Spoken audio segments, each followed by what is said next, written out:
La semaine de la journée mondiale de la population en République démocratique du Congo met l'accent sur l'adolescente. Vous entendrez Diéné Keita, la représentante de l'UNFPA en RDC, à ce propos.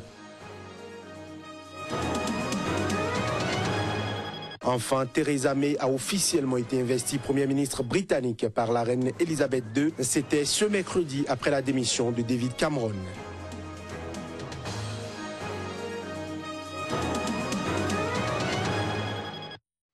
Un nouveau rendez-vous du journal sur Sika. Bienvenue à tous et bonjour. Avant le développement de tous ces titres, retenez qu'en prélude à la commémoration de la fête nationale ce 14 juillet, le président François Hollande a annoncé mercredi qu'une proposition pour renforcer l'Europe de la défense allait être présentée à l'initiative de la France. Je constate aussi que nos amis allemands y sont prêts. Nous pourrons donc porter ensemble cette initiative, a-t-il déclaré dans un discours au ministère de la Défense à la veille de la fête nationale du 14 juillet et de son traditionnel défilé militaire. Pour lui, c'est aux Européens d'assurer leur propre sécurité et d'agir autant qu'il est possible de manière autonome. Toujours en France, le président François Hollande a annoncé ce mercredi que son pays mettrait définitivement fin en octobre à son opération militaire en Centrafrique.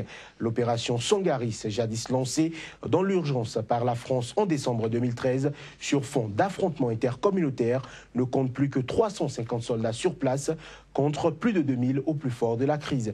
Par ailleurs, le président Faustin Archange Touadéra, élu en février dernier, s'inquiète du départ des Français qui doivent passer le relais à la mission des Nations Unies en Centrafrique, MINUSCA. Rappelons que 12 000 soldats de la MINUSCA déployés dans le pays sont aujourd'hui seuls en première ligne face au regain de violence en attendant la refondation encore lointaine d'une armée centrafricaine.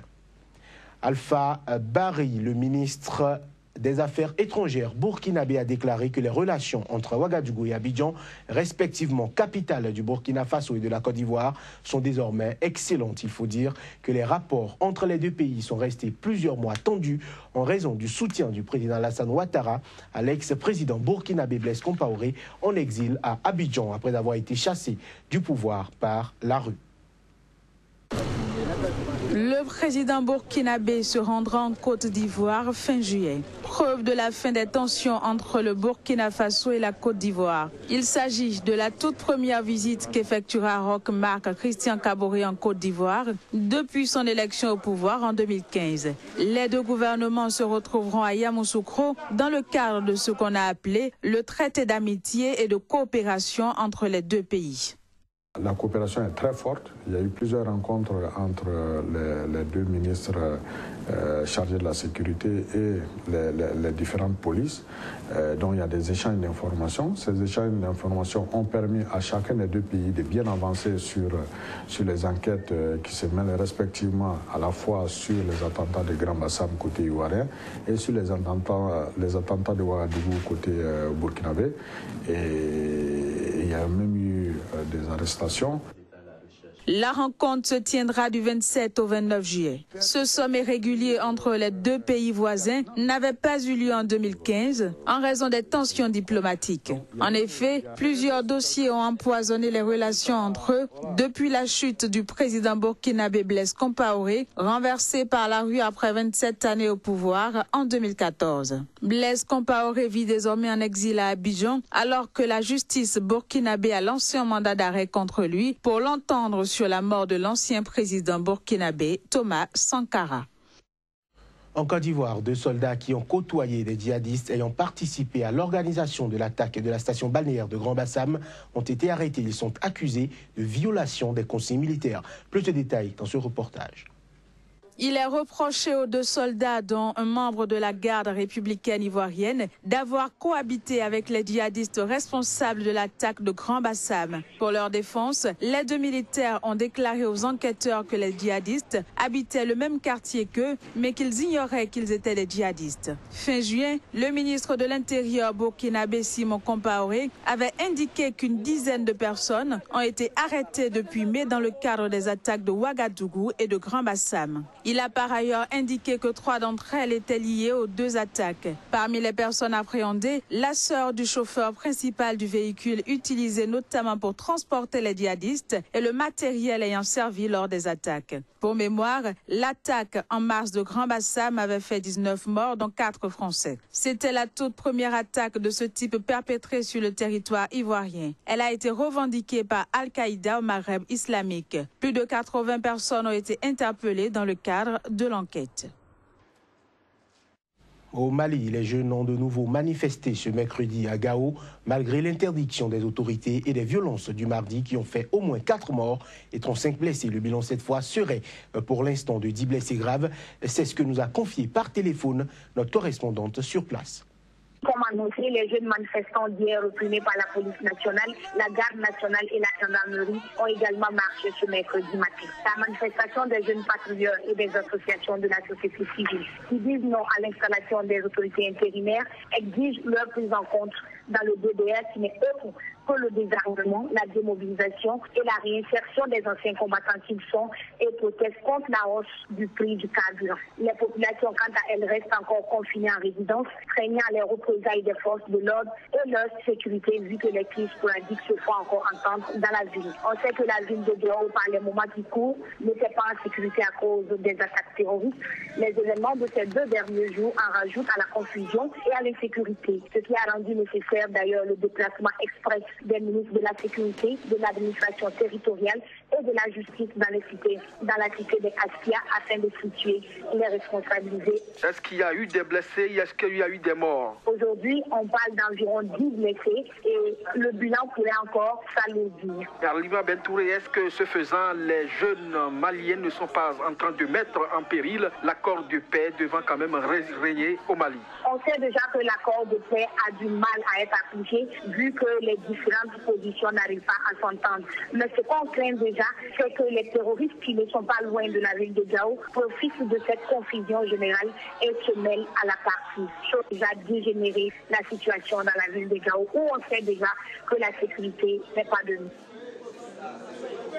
Mesdames et messieurs, cette édition se poursuit en Tunisie. Un document censé ouvrir la voie à la formation d'un gouvernement d'union a été signé mercredi au palais présidentiel en l'absence du président ministre Habib Sid, du premier ministre plutôt Habib Sid, lui qui est en rupture avec le chef de l'État et dont le sort semble scellé. Il intervient après plus de mois de pourparlers sous l'égide du président Béji Caïd Essebsi, auteur d'un appel surprise le 2 juin en faveur d'un gouvernement d'union nationale. Intitulé Accord de Carthage, ce document signé par diverses formations politiques, mais aussi le patronat UTICA et le syndicat UGTT, entre autres, brosse un sombre tableau du pays à la fois sur les fronts économiques, sociaux et sécuritaires.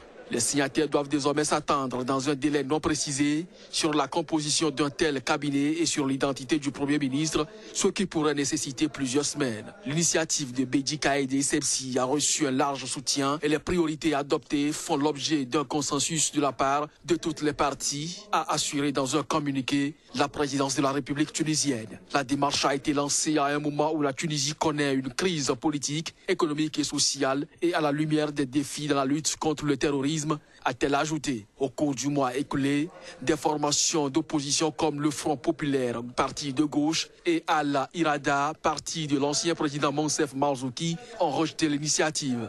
Mais la situation du pays la justifie pleinement, ont insisté les services du chef de l'État. Unique rescapé des printemps arabes, la Tunisie n'est pas encore parvenue à relancer son économie et a été frappée depuis 2015 par une série d'attaques djihadistes sanglantes. En République démocratique du Congo, la semaine de la journée mondiale de la population met l'accent sur l'adolescente au cours du point de presse hebdomadaire de la MONUSCO. Diéné Keïta, la représentante de l'UNFPA, a expliqué les raisons de ce thème qui est investir dans les adolescentes. Elle invite cependant le gouvernement de la RDC et ses partenaires au développement à se focaliser sur l'élaboration des lois dans le domaine de la santé de reproduction, sur la gratuité progressive de l'enseignement primaire et enfin sur le renforcement des campagnes de lutte contre les mariages précoces. Diéné Keïta sur des propos recueillis par Yayet Mavinga. Nous avons 24% de la population des jeunes filles entre 15 et 19 ans qui vivent déjà en union. Nous avons 27% qui ont commencé une vie féconde et procréative. Si vous faites la différence entre les chiffres, il y a 3% de jeunes filles qui ne sont donc pas en union et qui ont une vie féconde et procréative, et donc cela les contraint à quitter le système scolaire, entre autres choses. Et ce n'est pas dit que le système de santé les prenne en charge pour assurer leur bien-être. En RDC, également, la population jeune est estimée à 10 millions d'âmes. Donc un peu plus que la population du Bénin, tout un pays.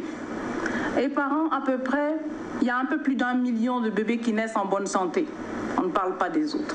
Quel est le défi par rapport au développement économique et social d'un pays quand cette population est si grande et quand elle est si peu prise en compte? C'est le travail que le Fonds des Nations Unies ici, avec les autres agenceurs du système des Nations Unies, mène, s'assurer que les politiques nationales que le gouvernement met en place tiennent compte des lois nécessaires à protéger la jeune fille adolescente, premièrement, mais également des programmes concrets de terrain pour aller les trouver là où elles sont. Dans les zones qui ne sont pas des zones humanitaires, des zones de développement, pour qu'elles puissent accéder à la santé, et notamment à la santé sexuelle et reproductive, pour pouvoir avoir une vie décente, mais qu'elles puissent rester à l'école. En Afrique du Sud, des membres de l'action de solidarité des Noirs ont manifesté dans le cadre du mouvement Black Lives Matter, demandant ainsi la fin des violences policières aux États-Unis. C'était ce mercredi devant le consulat des États-Unis au Cap. Plus de précisions à travers cet extrait. Le BSE, en tant que collectif, se tient aux côtés de tous les Noirs opprimés dans le monde et voit la violence perpétrée contre les Noirs en Amérique comme une attaque directe envers les Noirs du monde entier. Ce sont nos frères, notre peuple, et cela nous rappelle Marikana, cela nous rappelle Andreas Tetan à Vicksburg, et cela nous rappelle les meurtres perpétuels de notre peuple. Observons un moment de silence pour exprimer notre respect envers notre martyr, notre héros, frère Micah X. Johnson. À Londres, Theresa May a été officiellement investie comme Première ministre britannique. Elle est chargée par la reine Elisabeth II de former le nouveau gouvernement qui aura la lourde charge de mettre en œuvre le Brexit. Theresa May promet de relever le défi et de construire un nouveau rôle audacieux et positif hors de l'Union européenne pour son pays. Je marche dans les pas d'un grand Premier ministre moderne, a-t-elle déclaré, rappelant qu'elle est la deuxième femme à prendre les rênes d'un exécutif britannique après Margaret Thatcher de 1979 à 1990. Aussi hérite-t-elle d'un Royaume-Uni que le référendum a laissé sans dessus-dessous entre turbulences économiques et pression des dirigeants de l'Union européenne pour que Londres engage au plus vite la procédure de divorce. Par ailleurs, Philippe Hammond est nommé nouveau ministre des Finances à la place de George Osborne. Mesdames, Messieurs, ce sera tout pour cette édition que nous vous remercions d'avoir suivi. Agréable journée à chacun et à tous.